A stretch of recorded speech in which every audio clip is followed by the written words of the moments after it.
Hola seguidores de NeuroTakeaway, bienvenidos al canal.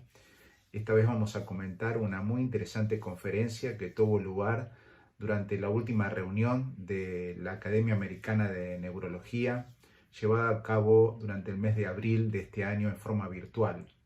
Como siempre, agradecemos al laboratorio Sinton Vago que nos ayuda a poder asistir a estos eventos. Bueno, y la conferencia de la cual vamos a hablar la ofreció el profesor Stephen Galeta. Fue una conferencia plenaria que se refirió a la visión. Galeta es profesor de la Universidad de New York de neurooftalmología y si bien tocó varios temas, vamos a enfocarnos sobre lo que dijo sobre esclerosis múltiple. Y esta es la primera diapositiva que me llamó la atención y se refiere a cuál es el test más sensible para detectar alteraciones en los pacientes con esclerosis múltiple, alteraciones visuales. Y este es la agudeza de bajo contraste. Comparándolo con la agudeza de alto contraste, con la alteración de la visión de los colores, indudablemente es mucho más sensible la agudeza de bajo contraste. Y esto explica por qué algunos pacientes nos refieren a alteraciones visuales y nosotros con los test habituales no podemos detectar nada e incluso pensamos que son cuadros funcionales. Otra de las cosas interesantes de esta charla fue la importancia de la tomografía de coherencia óptica. Esta técnica que emergió alrededor del año 2005 se ha transformado hoy en día en una herramienta muy útil para todos los pacientes con problemas visuales y enfermedades neurológicas y también no neurológicas. Pero en los pacientes con esclerosis múltiple es sumamente útil. Una de las medidas más sensibles es el espesor de la capa de fibras nerviosas de la retina, que está reducido en los pacientes con antecedentes de neuritis óptica. Este trabajo que ven abajo y a la derecha de Fisher del año 2006 fue muy revelador porque las barras rojas indican los ojos de los pacientes que habían tenido neuritis óptica, las barras verdes pacientes normales, pero lo interesante fueron las barras amarillas, porque estas son las de los pacientes que habían tenido neuritis óptica del otro ojo, pero en el ojo aparentemente normal también había significativa reducción del espesor de esta capa. Por lo tanto, esta es una técnica que permite detectar formas asintomáticas, formas subclínicas de neuritis óptica que son frecuentes y que tienen un valor tanto diagnóstico como pronóstico. Acá tenemos un trabajo de Costello del año 2006 estudiando pacientes con esclerosis múltiple y neuritis óptica con OCT que mostró tres cosas interesantes. La primera es que la disminución del espesor de la capa de fibras nerviosas de la retina es frecuente. 74% de los pacientes tuvieron una reducción del 20%.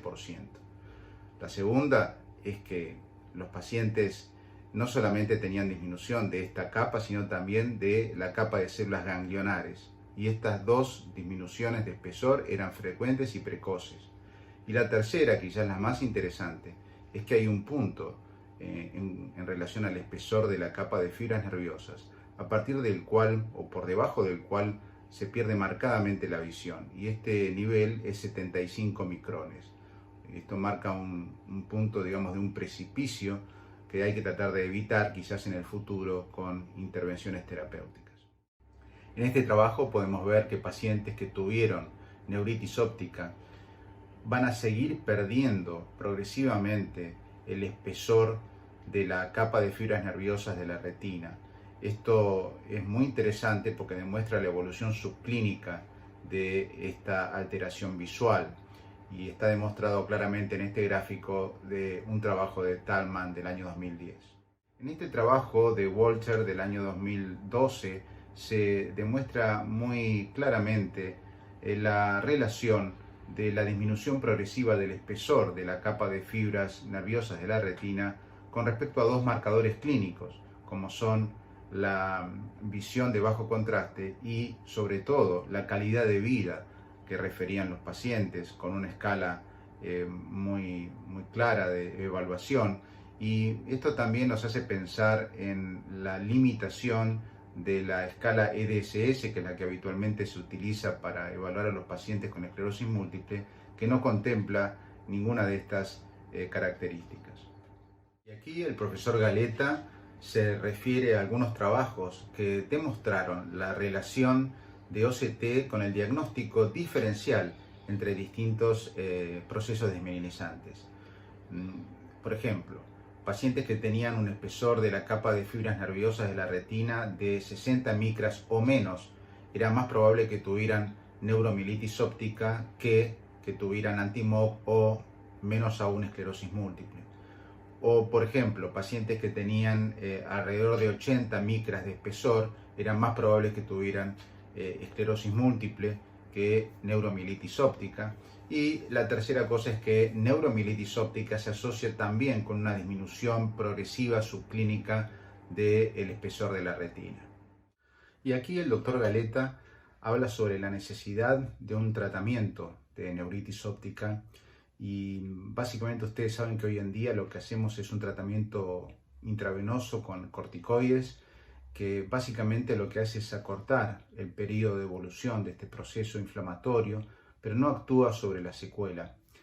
Se considera tradicionalmente que es una patología de favorable evolución porque el 95% de los pacientes llega a una visión de 20 en 40, pero la verdad es que hoy sabemos que el 50% de los casos queda con un déficit permanente de la visión de bajo contraste, y esto se relaciona, como vimos antes, con la calidad de vida.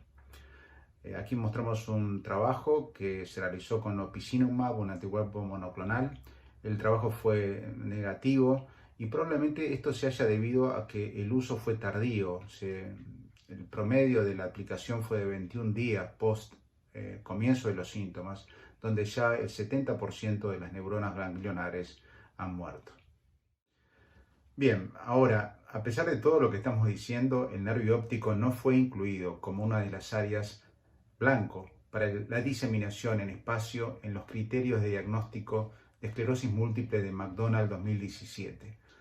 Fue propuesta esta quinta localización por el grupo Magnims, pero en las dos reuniones que hubieron para coordinar y consensuar los criterios no se pusieron de acuerdo y por lo tanto no fueron incluidos. Básicamente hoy sabemos que podemos hacer el diagnóstico de neuritis óptica tanto por la clínica, por los potenciales evocados, por OCT o por resonancia magnética. También es conocido que los pacientes con síndrome clínico aislado pueden debutar con neuritis óptica, que se puede demostrar clínicamente o por potenciales evocados. Hay datos todavía no publicados que demuestran que los pacientes con neuritis óptica tratados precozmente tienen mejor evolución tanto de la visión como a nivel neurológico general. Y finalmente, básicamente se requieren trabajos prospectivos que permitan corroborar la utilidad, sobre todo de OCT y de resonancia magnética para el diagnóstico de esta enfermedad. Bueno, y en este sentido, este trabajo fue muy interesante. Se publicó en el año 2019, 2 años después de los últimos criterios de McDonald. Nolan y colaboradores, en un trabajo internacional multicéntrico, demostraron la utilidad de algunos puntos de corte para el diagnóstico de neuritis óptica evaluando un ojo contra el otro. Por ejemplo, demostraron que la diferencia en el espesor de la capa de fibras nerviosas de 5 micrones era diagnóstico, y esto bajaba a 4 micras cuando se consideraba la capa de células ganglionares. También demostraron que la suma de la capa de células ganglionares más la capa plexiforme interna era más sensible aún que la capa de fibras nerviosas. Y lo más importante, la alta prevalencia que había de compromiso asintomático en los pacientes. Alrededor del 18% de los pacientes tenían más de 5 micras de diferencia en la capa de células de fibras nerviosas sin haber tenido antecedentes clínicos de compromiso óptico. Y para terminar, y continuando con el sesgo habitual de este canal hacia las imágenes, vamos a mostrar esta nueva secuencia utilizada en órbita. Es una secuencia llamada Double Inversion Recovery, DIR, que ya es bastante conocida para detectar lesiones corticales en esclerosis múltiple, pero actualmente se está empezando a usar más y más, y hay cada vez más evidencia de su utilidad para lesiones del nervio óptico. Detecta pequeñas áreas, no solamente en pacientes que tienen neuritis, sino en pacientes que no la tienen, y por lo tanto es muy útil para también la detección de lesiones bilaterales, las cuales pueden escapar y confundir a los análisis de OCT cuando se toman las diferencias entre los dos ojos.